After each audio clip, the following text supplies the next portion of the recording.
If you can't find the solution around you, you either need to move to that solution or you need to build it yourself.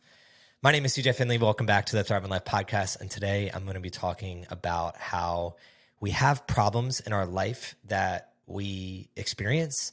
And we then ask ourselves, where is the solution to this problem?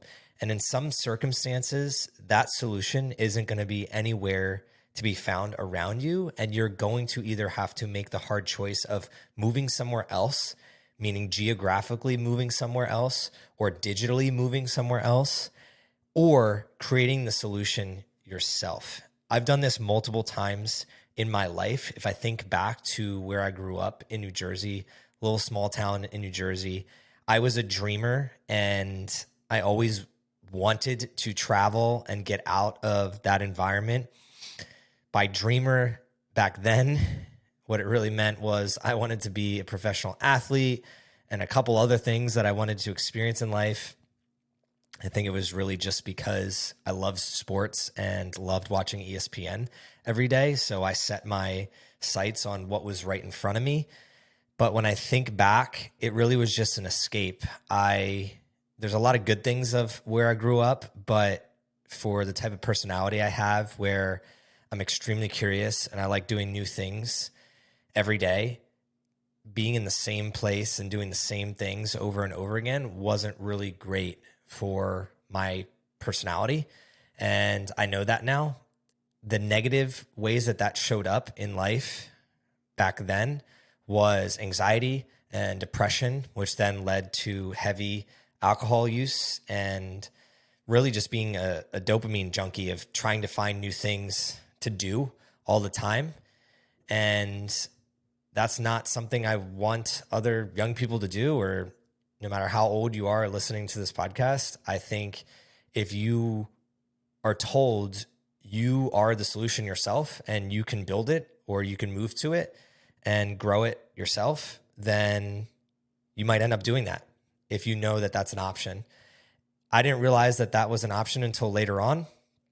I jumped into the startup world and really started to understand that there's no limits to what we want to do. Unfortunately, growing up, you have to take exams and then you have to apply to schools and apply to jobs. And these places make you feel like you're not good enough because for whatever reason, they can reject you.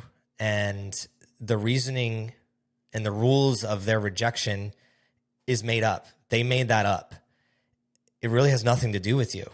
And I want to convey that to other people out there because we need more people that are willing to just jump on a mic and start something that they're passionate about to then inspire other people to do the same thing. That's how this world becomes better. Thrive on Life is an example of this. I wanted to build something beyond myself. And if you were to tell someone that, okay, go build something beyond yourself, and they're thinking of these big dreams of impacting millions of people, that becomes an overwhelming thing. And they don't really think that they could do that. But in today's world where social media is very easy to access, where putting a podcast up and out to the masses is very easy, uploading a YouTube video is very easy, you can impact 1, 10, hundreds, thousands, millions of people way more efficiently. You can do it. Now, I don't think that should be your number one motive. I think going back to what I was saying in the beginning was, what problem are you experiencing and how can you either build a solution for it to help other people that have the same problem, or maybe you have to move to a new city where other people are working on that problem so you have a more of a collective unit and you don't feel so alone. Those are viable options. And I'm bringing this specific topic up because in my life over the past year and a half, I have found myself with a problem that I couldn't foresee. I didn't know that this problem was going to be bestowed upon me. And that's the problem of feeling alone in fatherhood. I live in a city, Austin, Texas, where a lot of people that live near the downtown area and live in the lifestyle that I live, they're not married, let alone having kids. So I'm one of the first in my group to experience this time of life, this season of life. And I feel the anxiety, loneliness, a little bit of depression. It's hard to be depressed when you have a cute little smiling boy that's in your vicinity all the time, but more of a depression around, am I good enough? Not just for my family, but for other people around me. Like, am I providing enough? And allowing intrusive thoughts to come in that, no, I'm not good enough. I'm not supportive enough. I'm not doing whatever it takes to be the provider that I want to be. I'm not doing whatever it takes to be the husband that I want to be. Like, those intrusive thoughts are more frequent now in my life. And they're not something that I thought about prior, because I don't think we talk about it, especially men. We don't talk about, before fatherhood. Sure, we think about like the relationship we have with our father and how we want to take the good from that and then maybe change some of the bad and be better for our son or our daughter. But it's not something we discuss in groups. Like, before my son was born, we weren't discussing in groups like how do we show up as better men. And during COVID, shout out to Alex Weber, Men We Admire, we did start a group somewhat that was having discussions like that. And then Men in the Arena, which we have now, we have some discussions around that, but it's not a free flowing thing where friends are just hanging out talking about it. Then you go and you look for books and other information on this stuff. And sure, that can give you education on what you should do, but you don't have a personal connection. You don't have the love as if you had a friend in that same scenario or a family member in that same scenario. So I wanted to make this episode for those out there that maybe feel like that, but it doesn't have to just be around fatherhood. It can be around anything. If you're feeling lonely and stuck in your problem, it could be health, it could be wealth, it could be happiness. If you feel like you're a problem of one, I want to remind you that you're not. There's other people out there that are experiencing a very similar problem as you, and you should connect with them and help each other. You're going to have better success that way, and it's just going to be more fulfilling solving that problem that way. But the cost of that might be you either have to build something in your area that attracts those types of people, or you have to move to a new city or a new environment where those people already exist. And I'm going to give you an example of both. First, I'm going to start with, let's say you can't move. Let's say you have some type of constraint. Maybe you're taking care of a family member. Maybe there's something in your life that is, I don't like to use the word forcing, but is really keeping you grounded in where you're at, and you're lonely still. So you want to solve that problem. Well, this is where the internet comes in, because I know what it's like to be in this specific problem. I don't want to uproot my family right now, but I do want to connect with other fathers that are in similar situations. So, following my own advice, I started a Thrive on Fatherhood chat group on Instagram. And I slowly just added all the fathers out there that are showing up for their kids, or future fathers out there that I know will show up for their kids in a way that represents who I want to become and who I believe other men should want to become. They show up for themselves, physically, spiritually, mentally. They show up for their significant others. They show up for their communities. They are taking steps every day to represent what being a man represents. And I respect them for that. And I wanted to put them in a group and kind of just see what happens and just let them know that I love what they're up to and what they're doing. And I wanted to connect them with other men that I thought would love to connect with them as well. And it's been a really fulfilling thing. It's not tied to a business. It's not tied to any end result. It's really just posting thoughts and some feelings and mileage that we're running. And I wanted to talk about a couple things in here that people have said. So this is one of the people, this was on a few days ago. Hey, everyone, I just wanted to say thanks for inviting me into this group.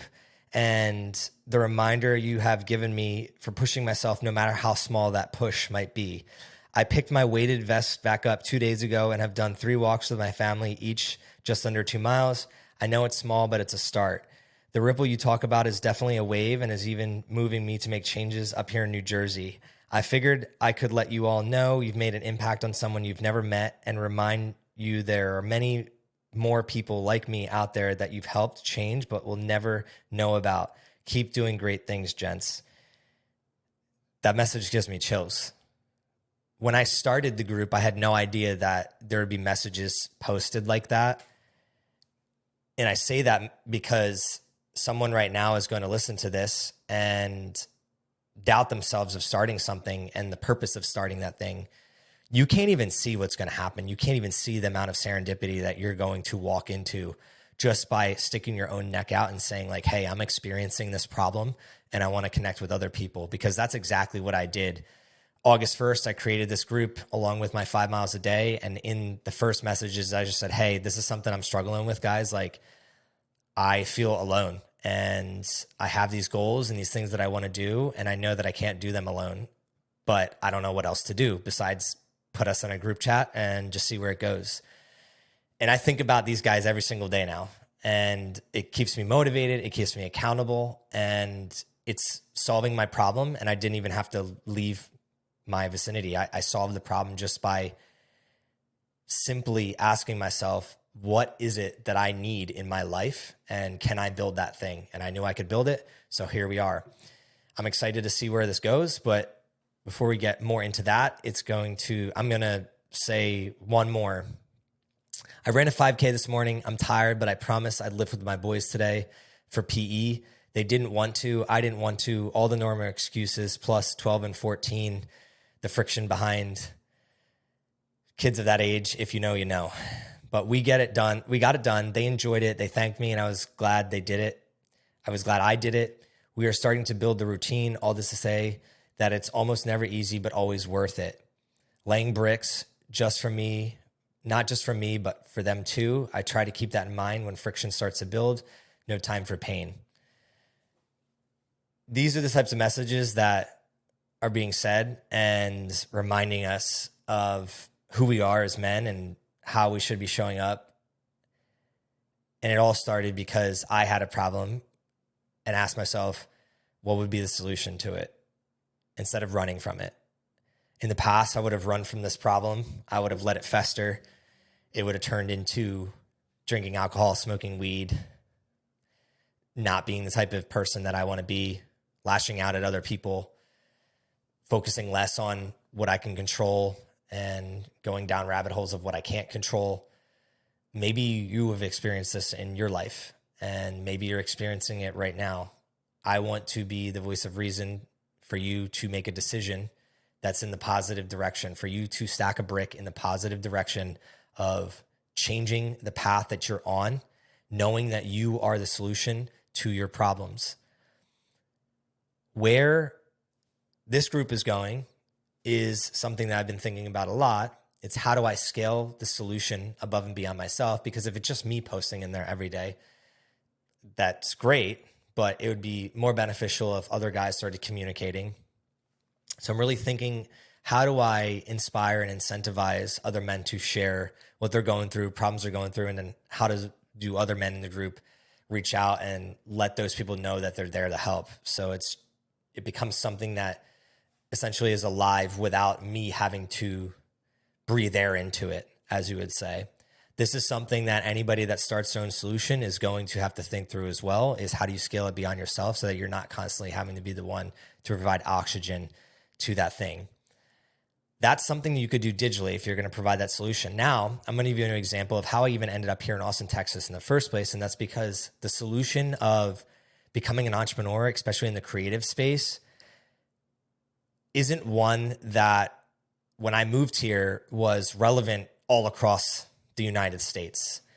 When I quit my corporate job and people saw me posting on Instagram, they thought I was quitting engineering to just be a personal trainer and just post on social media. And some of that was true, but those people didn't understand where the world was going, where advertisement was going, and where certain skill sets were going to be paid handsomely for that.